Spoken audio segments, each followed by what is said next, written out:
Thunder rolled across the dark sky above the Drakmari Palace, but the real storm was happening inside the massive stone walls.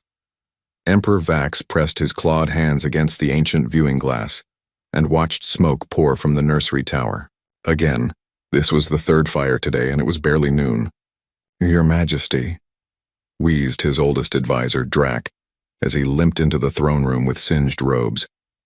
"The Zelthari caretaker has departed." "How long did this one last?" Vax asked without turning around. 2 hours and 16 minutes, sire. She lasted longer than most. The Emperor's yellow eyes reflected in the glass. His twin hatchlings, born just 6 months ago, had already driven away 15 different caretakers. These were not ordinary dragon babies. The palace scientists had enhanced them with genetic modifications meant to create the perfect war dragons. Instead, they had created perfect chaos. What happened this time? Drak pulled a small recording device from his scorched pocket. The Zelthari female attempted to feed them their morning meal. The hatchlings apparently disagreed with the menu selection and, well, the recording showed a tall, blue-skinned alien woman entering the reinforced nursery with a tray of carefully prepared dragon food. 2 small shapes moved in the shadows near the back wall. They were no bigger than house cats, but when they opened their mouths, streams of white-hot plasma erupted across the room. The alien woman dropped her tray and ran screaming as the walls began to melt. "She's the 15th one," Vax muttered. "What species haven't we tried yet?" "We've exhausted most of the known childcare specialists in this sector, Your Majesty." The crystalline caretaker was literally shattered when the hatchlings discovered they could produce sonic screams. The Vorthak nanny was found frozen solid after they learned to breathe ice instead of fire for exactly 17 minutes. The robotic units keep getting melted into scrap metal. Vax turned away from the window. His empire stretched across 12 star systems, commanding fear and respect from hundreds of species. His armies had conquered worlds that other rulers only dreamed of reaching. Yet 2 baby dragons, his own offspring, were defeating him completely. "There must be someone," he growled. "What about the Mentari? They're supposed to be good with difficult children." "The last Mentari caretaker had to be hospitalized for mental trauma, sire. Apparently, the hatchling's telepathic screams gave her permanent migraines." The massive doors to the throne room burst open. General Corks, the Emperor's military commander, strode in with his usual confidence, but even he looked worried today. "Your Majesty, we have a problem. The other noble families are starting to talk. Some are saying the hatchlings are cursed. Others think they're too dangerous to live in the palace.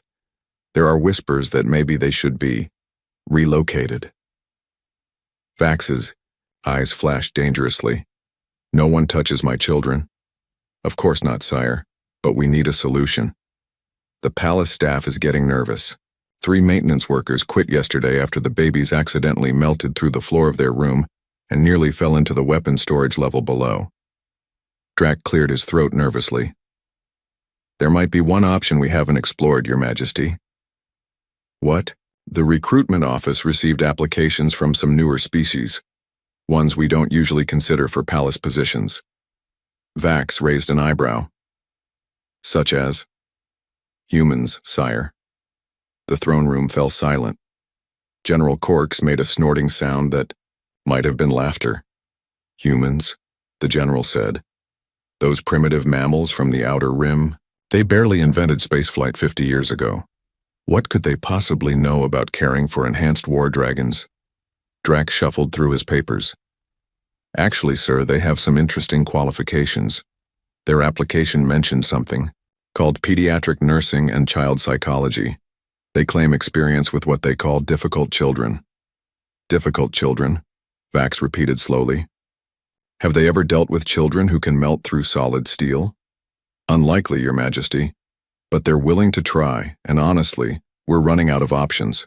The next closest species with child care experience is 3 weeks' travel away." General Corks shook his head. "This is ridiculous. Humans are weak, soft creatures. They have no natural armor, no claws, no enhanced strength. They'll be incinerated the moment they walk into that nursery." "Maybe," Vax said thoughtfully. "But they'll be cheap to replace." Another explosion echoed from the nursery tower, followed by what sounded like very angry baby dragon roars. Somewhere in the distance, an alarm started blaring. Send for the human, Vax decided. What's the worst that could happen? Drac made a note on his tablet. Her name is Amy Collins, Your Majesty. She should arrive tomorrow morning. Make sure the medical team is standing by, General Corks muttered. And have the cleaning crew ready to scrape up whatever's left. The Emperor walked back to the window. Down in the courtyard, he could see palace workers running around with fire extinguishers and emergency equipment. His children were in that tower, probably terrified and confused by their own abilities. Every caretaker they'd met had tried to control them, contain them, or simply survive them. None had tried to understand them. Maybe it was time for a different approach. Drac, I want continuous monitoring of this human's attempt. Full recording, medical scanners, the works. If she somehow manages to last more than an hour, I want to know exactly what she's doing differently. Yes, Your Majesty. As the sun set, behind the palace walls, another small fire started in the nursery tower. The Emperor watched the smoke rise and wondered if tomorrow would finally bring a solution, or just another failure to add to his growing list. In the deepest part of the palace, two small dragon babies curled up together in the corner of their reinforced room. They didn't understand why every adult who came to see them ran away screaming. They didn't know their fire was too hot, their roars too loud, their claws too sharp. They only knew they were alone, and they were scared. Tomorrow would bring another stranger to their room. But this time it would be different. This time it would be a human. Amy Collins had seen her share of difficult children during her 15 years as a pediatric nurse on the frontier colonies. She'd dealt with kids who bit, kids who screamed, and kids who threw things. But she'd never dealt with kids who could accidentally melt the walls when they got upset. The transport ship had dropped her off at the palace dock that morning, and now she stood outside the most famous nursery in the galaxy. The door was made of some kind of super strong metal with warning signs in 12 different languages. Most of them seemed to say the same thing: danger. Are you absolutely certain about this, miss? Asked Drac, the Emperor's advisor. He kept wringing his hands and glancing nervously at the door. We could arrange for you to observe from the safety of the monitoring room first. I didn't travel 3 star systems to watch through a window, Amy said, checking her medical bag one more time. Besides, children can sense when adults are afraid of them. It usually makes them act worse. General Corks laughed grimly. Lady, these aren't regular children. The last caretaker who went in there lasted 47 minutes. We found her hiding in a supply closet, muttering about fire demons. Amy looked at the general with raised eyebrows. 47 minutes, that's actually not too bad. The last family I worked with had twins who made 3 nannies quit on the same day. These twins can breathe plasma, Drac pointed out weakly. Well, that's new, Amy admitted. But kids no matter what species they are, they all want the same basic things. The 2 aliens looked at each other like she'd just said something crazy. Maybe she had, but Amy had read everything the palace could tell her about the hatchlings during the trip here. Yes, they were genetically enhanced. Yes, they had incredible destructive abilities. But they were also babies who'd been separated from their father and handled by strangers who were all afraid of them. Open the door, she said. Drac's finger hovered over the control panel. The medical team is standing by. Security is ready to extract you at the first sign of trouble. If you need help, just shout. I'll be fine. The heavy door slid open with a hiss. Amy stepped inside and the door sealed shut behind her with a sound like a tomb closing. The nursery was enormous, with walls that looked like they'd been patched and repatched many times. Scorch marks covered every surface. In the far corner, 2 small shapes huddled in the shadows. They were about the size of large house cats, with dark scales that seemed to absorb light. Their eyes glowed like tiny yellow stars in the dim room. For a moment, nobody moved. Amy could hear her own heartbeat and the soft whir of air recycling systems. Then both hatchlings opened their mouths. The plasma streams came at her from 2 directions at once. Amy dove to the right, feeling the heat singe her hair as white-hot fire passed inches from her head. The wall where she'd been standing began to glow red.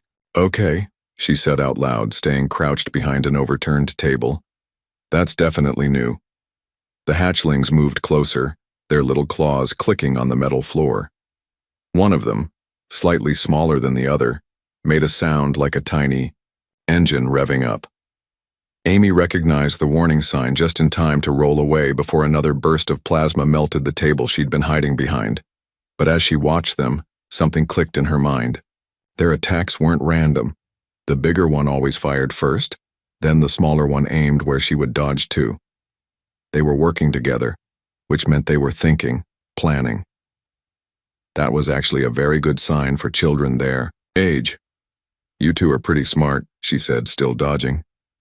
But you're scared, aren't you? The smaller hatchling paused, tilting its head at the sound of her voice. Amy took the opportunity to study them more carefully. Despite their fearsome reputation, they looked like what they were. Babies. Their scales were still soft, their movements unsteady. When the bigger one breathed fire, she noticed he stumbled, backward from the force. It's okay, she said gently, staying low but not hiding anymore. I know you don't mean to hurt anyone. You're just scared and confused. The bigger hatchling charged at her, but something was wrong with his coordination.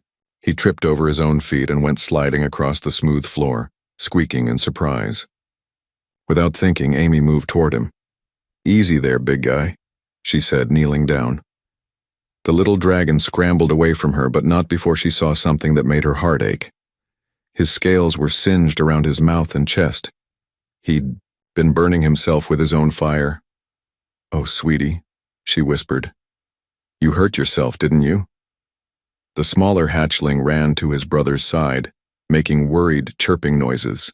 They pressed against each other, and Amy realized they were probably more scared than she was.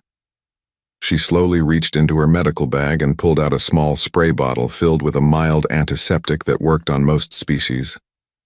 This will help with the burns, she said softly. I promise it won't hurt.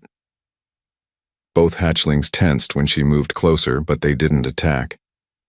Amy gently sprayed the medicine on the bigger one's burns. He flinched at first, then seemed surprised that it felt better instead of worse. There you go, she said. Much better, right? For the first time since she'd entered the room, both hatchlings were calm. They looked at her with curious eyes instead of frightened ones. Amy sat down on the floor, making herself smaller and less threatening. I bet nobody's told you two how special you are, have they? All they see is the fire and the power. But I can see you're both very smart and very brave. The smaller hatchling took a tentative step toward her. Amy held out her hand, palm up, the way she would with any nervous child.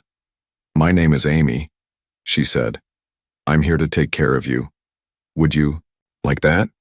Outside the nursery, General Corks was staring at the security monitors in disbelief. She's just sitting there, talking to them, and they're listening. Emperor Vax had arrived to watch the humans' inevitable failure, but instead he found himself leaning forward, fascinated. His children weren't attacking, they weren't destroying anything. They were sitting quietly, listening to this strange, soft creature who had no claws, no armor, and no fear. How long has she been in there? He asked. Drac checked his timer. 53 minutes, Your Majesty. She just broke the record. Inside the nursery, Amy was having her first real conversation with the hatchlings. They couldn't talk yet, but they were surprisingly good at charades. The bigger one, whom she'd mentally named Spark, was trying to show her something by pointing at the wall with his tiny claw. What is it, Spark? What are you trying to tell me? Spark walked over to a section of the wall that looked newer than the rest, where the metal had been patched. He touched it gently, then looked back at her with what she could swear was embarrassment. You accidentally melted this, didn't you? She asked. And everyone got upset? Both hatchlings made sad little noises. It's okay, Amy said firmly. Accidents happen. You're still learning how to control your abilities. That's perfectly normal. The smaller one, whom she'd decided to call Flame, crawled closer and gently touched her hand with one small claw. His scales were warm but not burning hot.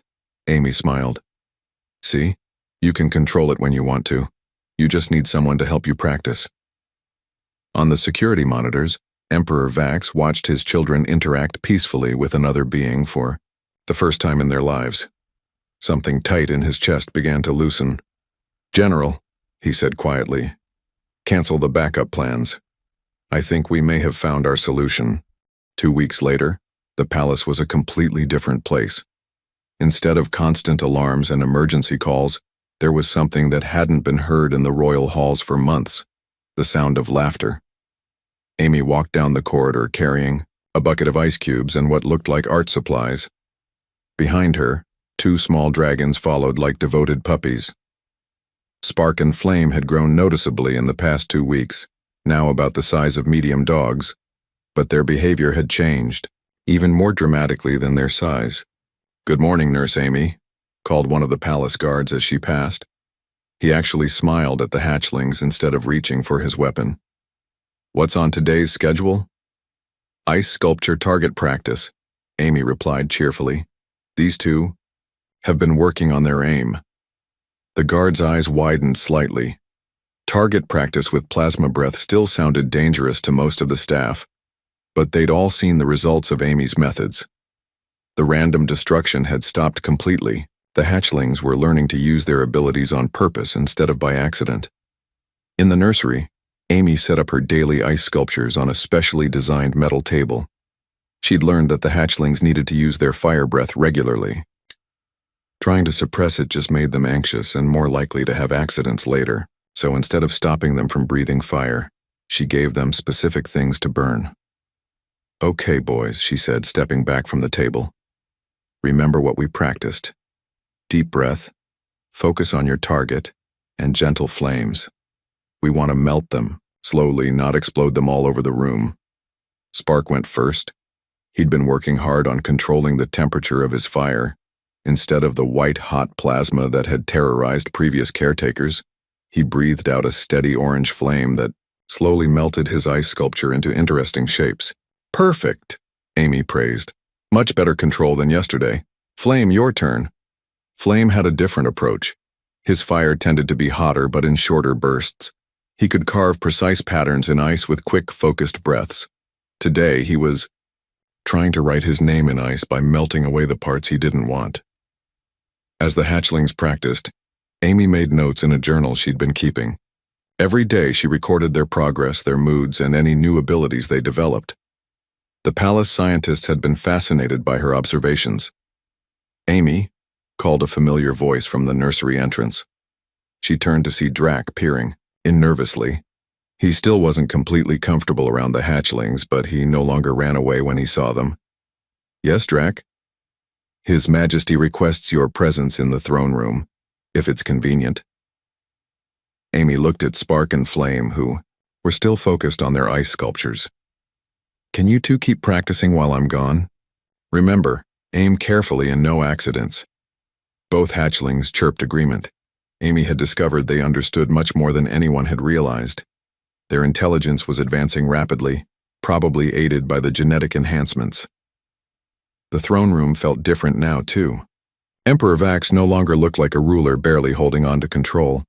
He stood confidently, but there was something softer in his expression when he looked at Amy. "Nurse Amy," he said formally, "I wanted to discuss your progress with my children." "They're doing wonderfully, Your Majesty. Their emotional control has improved dramatically, and they're starting to show real precision with their abilities." "Yes, I've seen the reports, but I have questions about your methods. They seem unusual." Amy nodded. She'd been expecting this conversation. "Different from traditional Drakmari child-rearing, you mean?" "Different from any child-rearing I've ever heard of," Vax admitted. "You don't try to dominate them or make them submit. You don't punish them for their mistakes. Yet they obey you better than they've ever obeyed anyone. They don't obey me, Your Majesty. They trust me." The Emperor frowned. "Explain the difference." Amy thought for a moment. "When someone obeys out of fear, they're always looking for a chance to rebel or escape. When someone trusts you, they want to make you proud. Spark and Flame aren't trying to please me because they're afraid of what will happen if they don't. They're trying to please me because they know I care about them." "And you do? Care about them?" "Of course I do. They're wonderful children. a little more destructive than most, but all children have their challenges. General Corks, who had been listening quietly from the side of the room, stepped forward. But they're being trained as war dragons, not pets. They need to be fierce, independent, able to fight without hesitation. Amy looked at him with genuine confusion. What makes you think trust and affection make someone weak in battle? In my experience, people fight hardest for the things they love. Before anyone could respond, alarms started blaring throughout the palace. Red lights flashed and automated voices announced, "Security breach in Sector 7. All units respond immediately." Emperor Vax's expression hardened instantly. "What's happening?" A communications officer burst into the throne room. "Your Majesty, we have intruders. 3 ships, unknown configuration. They've breached the outer defenses and are heading for the palace." "Defensive positions," Vax ordered. "Deploy the guard units to protect the nursery," Amy interrupted, sudden fear flooding her voice. "Spark and Flame are alone in there." She was already running before anyone could stop her. Behind her, she heard the Emperor shouting orders and heavy footsteps following, but all she could think about was getting back to the hatchlings. The corridor leading to the nursery tower was chaos. Palace guards were running in every direction. Emergency lights were flashing, and through the windows Amy could see strange ships hovering outside. But worse than any of that was the sound coming from the nursery. Angry dragon roars, but not the frightened, uncontrolled roars she'd heard when she first arrived. These sounded focused, purposeful. Amy burst through the nursery door and stopped short. Spark and Flame were pressed against the far wall, their scales bright with anger and fear. But they weren't alone. 3 figures in dark armor were advancing, on them carrying what looked like capture nets and stun weapons. "There they are," one of the intruders said in a language Amy's translator picked up. "The enhanced hatchlings. The buyer will pay double if we bring them back alive." "Stay back," Amy shouted, stepping between the intruders and the hatchlings. "Don't you dare touch them!" The lead intruder laughed. "Human female, move aside. We're here for the dragons, not you." "Over my dead body, if you insist." The intruder raised his weapon. But before he could fire, something amazing happened. Spark and Flame moved together with perfect coordination, like they'd been planning this their whole lives. Flame breathed a precise stream of fire that melted the weapon in the intruder's hands without burning the intruder himself. At the same time, Spark used his sonic roar. Not the random screaming Amy had heard about, but a focused sound wave that knocked all 3 intruders off their feet. But they weren't done. As the intruders tried to get up, both hatchlings positioned themselves protectively in front of Amy. Their fire breath came in controlled bursts, creating a barrier of heat that forced the intruders back toward the door. Emperor Vax arrived, just in time to see his children working together with military precision to defend their nursery and their caretaker. Palace guards quickly captured the stunned intruders, but Vax barely noticed. He was staring at Spark and Flame, who were now gently nuzzling against Amy to make sure she was unharmed. "How?" he whispered. Amy knelt down to comfort the hatchlings, checking them for injuries even though they'd clearly won the fight. "I told you," she said softly. "People fight hardest for the things they love. And these 2 love their home now. They were protecting it." General Corks was examining the melted remains of the intruder's weapon. "This level of precision, this coordination. Our adult war dragons aren't this good." "Because your adult dragons were trained through fear and dominance," Amy said, still holding Spark and Flame. "These 2 were raised with trust and affection. They're not just following orders. They're thinking, adapting, making their own decisions about how to protect what matters to them." Emperor Vax looked at his children, who had just demonstrated abilities beyond anything his military had thought possible, and realized that the small human kneeling on his nursery floor had accomplished something unprecedented. She hadn't just tamed the untamable hatchlings. She had turned them into something better than weapons. She had helped them become heroes. 3 months after the failed kidnapping attempt, news of the Emperor's remarkable baby dragons had spread across the galaxy. What nobody expected was that Emperor Vax himself would be found crawling around on the nursery floor pretending to be a maintenance worker so he could observe Amy's methods without interfering. The disguise wasn't very convincing. Few maintenance workers wore cloaks made of royal silk or had bodyguards stationed outside the door. But Amy pretended not to notice as the Emperor watched her morning routine with Spark and Flame, who were now the size of large ponies and developing distinct personalities. "All right, boys," Amy said, setting up their breakfast. "Remember what? We practiced about table manners. Flame, that means no melting your food bowl just because you're excited." Flame, who had always been the more impulsive of the twins, made what sounded like a dragon giggle and carefully breathed cool air on his food instead of hot air. It was a trick Amy had taught him after realizing that dragons could control the temperature of their breath, just like humans could whistle different notes. Emperor Vax watched in fascination as his children ate politely, taking turns and even sharing their favorite pieces with each other. When he had been their age, mealtimes were competitive battles where the strongest ate first and most. But Spark and Flame seemed to genuinely enjoy each other's company. "Your Majesty," Amy said without looking up from preparing their vitamins, "you can drop the maintenance worker disguise. Spark figured out who you were on the first day." Vax straightened up, his cover blown. "How did you know?" "You smell like the expensive soap they use in the royal quarters. Also, real maintenance workers don't flinch every time the babies breathe fire." Spark padded over to his father and made a happy rumbling sound. In the past few months, he'd grown more confident and outgoing. He gently butted his head against Vax's leg in the dragon equivalent of a hug. For a moment, the Emperor of 12 star systems didn't know what to do. Physical affection wasn't common in Drakmari culture, especially not between fathers and sons. But something about the trusting way Spark looked up at him made his decision easy. He knelt down and awkwardly patted the young dragon's head. "He's grown so much," Vax said quietly. "In more ways than just size," Amy agreed. "Both of them have. They're developing empathy, problem-solving skills, and emotional intelligence way ahead of schedule. The genetic enhancements didn't just make them physically stronger, they made them mentally more capable too." Flame joined his brother and father, and soon both hatchlings were competing for attention. Vax found himself laughing as they play-fought, around his feet, their movements perfectly controlled so they wouldn't accidentally hurt him. "I came here to understand what you were doing differently," he admitted. "My advisors keep asking how you achieved results that our best dragon trainers couldn't manage."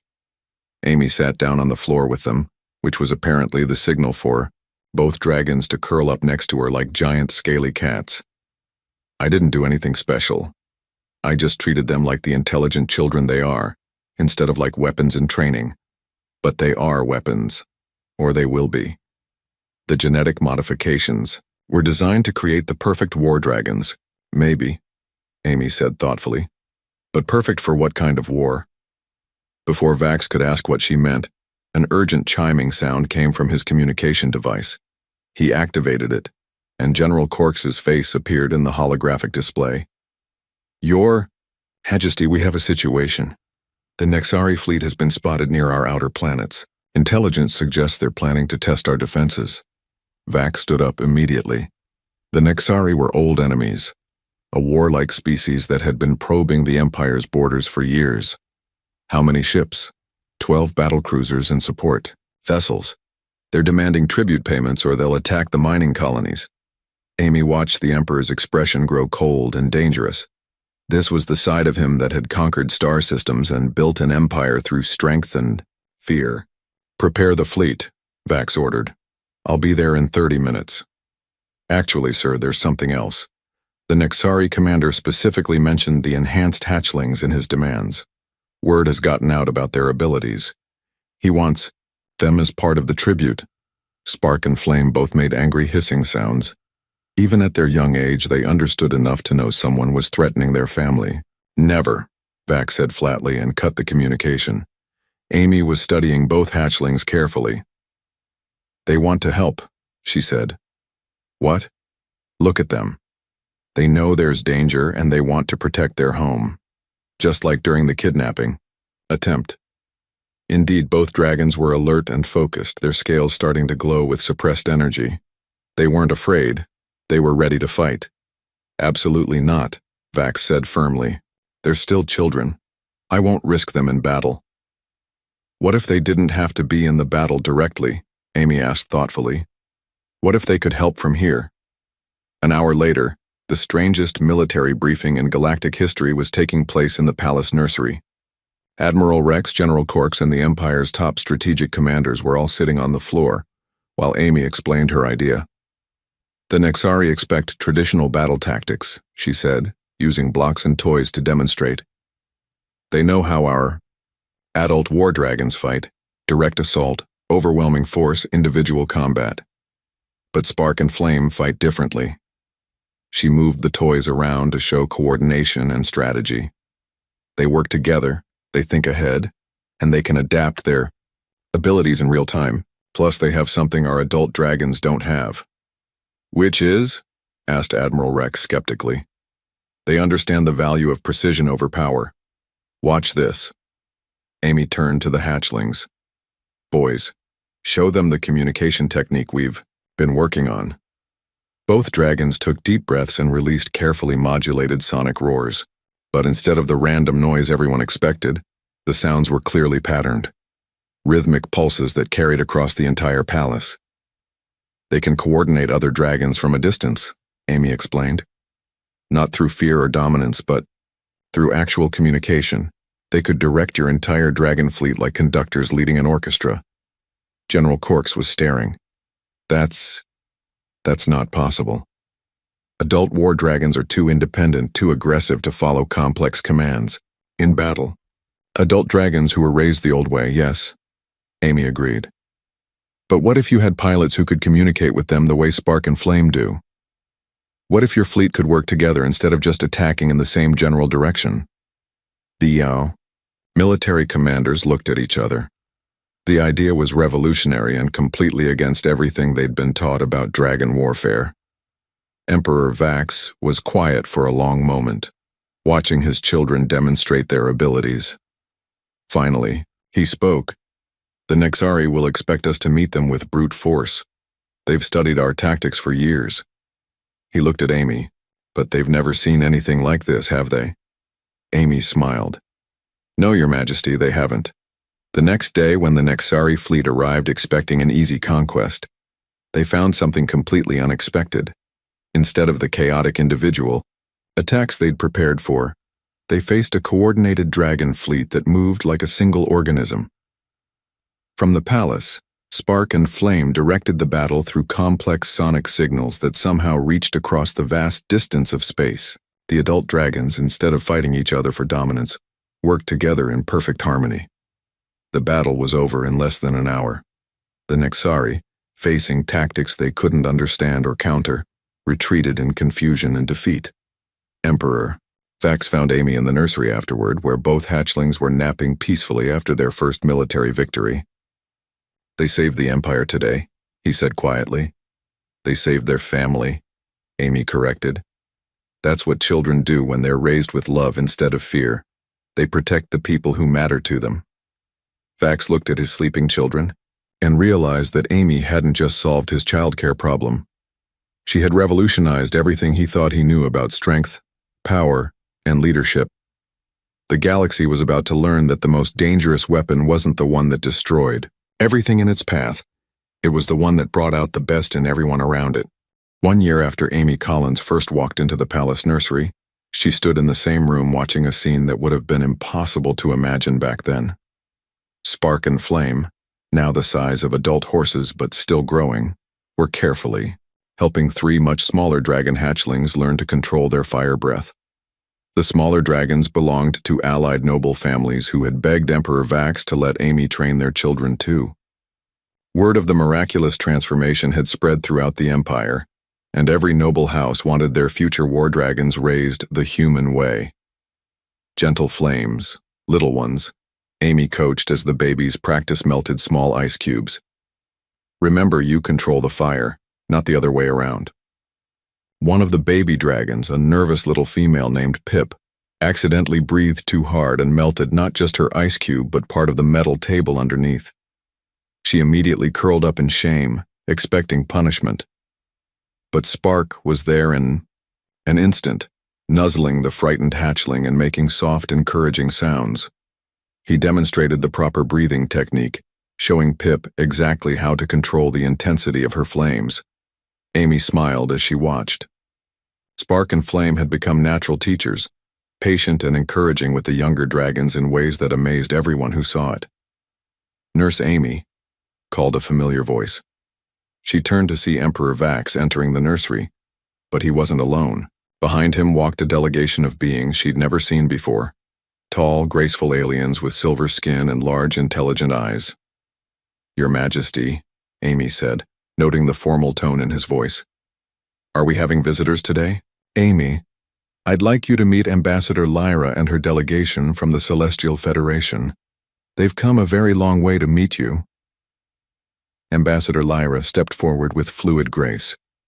"Nurse Collins, your reputation has spread far beyond this empire. We've come to make a proposal that could change the course of galactic relations." Amy looked confused.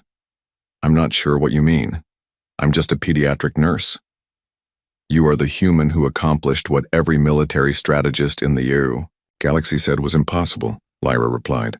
"You turned the most feared emperor's children from weapons of destruction into instruments of peace and cooperation. The battle with the Nexari was studied by every military academy in known space. That was really more Spark and Flame's doing than mine," Amy said modestly. As if hearing their names, both dragons looked up from helping the smaller ones and padded over to Amy. They were magnificent now, their scales gleaming with health, and their movements showing the perfect control they'd developed, but they still acted like the babies who had been so frightened and alone when she'd first met them. Ambassador Lyra watched in fascination as the two powerful war dragons gently competed for Amy's attention, each trying to show off their latest accomplishments. "Remarkable," she breathed. "In our culture, we have legends of beings who could speak to the hearts of the fiercest creatures. We thought they were just stories." Emperor Vax gestured for everyone to sit down, which in this nursery meant finding places on the soft floor, mats Amy had installed. "The Federation has a proposal, Amy. They want to establish a formal cultural exchange program." "What kind of program?" Amy asked, settling down with Spark's massive head in her lap. Lyra pulled out a complex holographic document. Earth would share its child-rearing expertise with interested species across the galaxy. In return, participating worlds would provide advanced technology, medical knowledge, and mutual defense agreements. Amy blinked. "You want to trade babysitting techniques for starships?" "We want to trade the secret of creating loyalty through love instead of fear," Lyra corrected. "Do you have any idea how many species struggle with raising their young? How many civilizations are torn apart by children who grow up angry and resentful?" She activated the hologram, showing images of various alien species and their young. "The Crystalline Consortium has been dealing with a generation of children who shatter at the slightest emotional stress. The Voidwalkers' teenagers keep running away to join pirate fleets. The Metal Singers' youth refuse to learn their traditional crafts and are forgetting their culture entirely." Amy studied the images, her nurse's instincts automatically analyzing the problems. "They're all showing signs of emotional neglect or authoritarian upbringing. These kids aren't bad, they're just crying out for attention and understanding." "Exactly," Emperor Vax said. "And after seeing what you accomplished here, the Federation believes humans might have solutions." "But I'm just one person," Amy protested, "and every species is different. What works for dragons might not work for crystalline beings or metal singers." Flame, who had been listening quietly, made a series of complex sounds, not quite words, but close to it. Amy had been working with both dragons on developing speech, and they were much further along than anyone expected. "What did he say?" Lyra asked, amazed. Amy smiled. "He said that love is the same in every language, and he's right. The basic needs, safety, affection, understanding, guidance, those are universal." Over the next several hours, they worked out the details. Amy would become the first human ambassador for child development, working with a team of human pediatric specialists to establish training programs across the galaxy. Earth would gain access to advanced medical technology that could eliminate most childhood diseases. along with defensive alliances that would protect humanity's growing presence in galactic society. But the most important part of the agreement was something nobody had expected. Spark and Flame would serve as demonstration models, traveling to other worlds to show what was possible when children were raised with patience and love instead of fear and force. Are you sure they're ready for that responsibility? Amy asked, looking at her two charges who were now playing a complex strategy game with the younger dragons. Amy, Emperor Vax said quietly, look at them. Really look at them. She did. Spark was patiently explaining the game rules to a confused hatchling, demonstrating each move slowly until the little one understood. Flame was sharing his favorite, treats with a dragon who had been too shy to ask for them. Both of them moved with confidence and grace, but also with genuine kindness toward everyone around them. They're not just war dragons anymore, are they? She realized. They never were just war dragons, Vax replied. They were always meant to be leaders. You just helped them become the right kind of leaders. 6 months later, Amy stood on the observation deck of the Galactic Federation's flagship, watching through the viewports as they approached another world. This was their 15th planet in the cultural exchange program, and the results had been extraordinary. Behind her, Spark and Flame were having an animated conversation with a group of young aliens from their previous stop. The dragons had learned to speak several galactic languages and had become celebrities in their own right, not for their power, but for their wisdom and kindness. Nervous about the new assignment? Asked Dr. Lisa from the Earth delegation. She was one of 5 human specialists who had joined the program. A little, Amy admitted. The thermal worms are supposed to be very different from anything we've worked with before. Different how? Amy checked her notes. They reproduce by budding, they live in lava flows, and their children are born knowing everything their parents knew. Apparently that's causing problems because the young ones are rebelling against having predetermined lives. Dr. Lisa whistled. Low. That is different. How do you show independence to kids who are born with their parents' memories? I'm not sure yet, Amy said. But I have a feeling Spark and Flame will figure it out. They always do. As if summoned by her words, both dragons appeared at her sides. They were fully grown now, magnificent creatures who could have conquered worlds if they wanted to. Instead, they spent their time helping scared children learn to believe in themselves. Ready for another adventure? Amy asked them. Spark rumbled happily and nuzzled her shoulder. Flame made a sound that clearly meant always in the dragon language they'd developed together.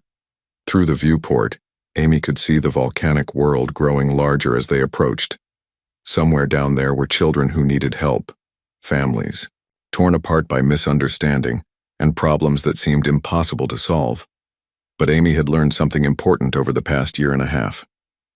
There was no such thing as an impossible child. Only children who hadn't found the right adult to understand them yet. And she had the best helpers in the galaxy. As their ship entered the planet's atmosphere, beginning another chapter in the growing alliance between species, Amy Collins smiled and got ready to prove once again that sometimes the most powerful force in the universe wasn't a weapon or a technology. Sometimes it was just someone who cared enough to listen. The galaxy was learning, one child at a time, that love really could conquer all.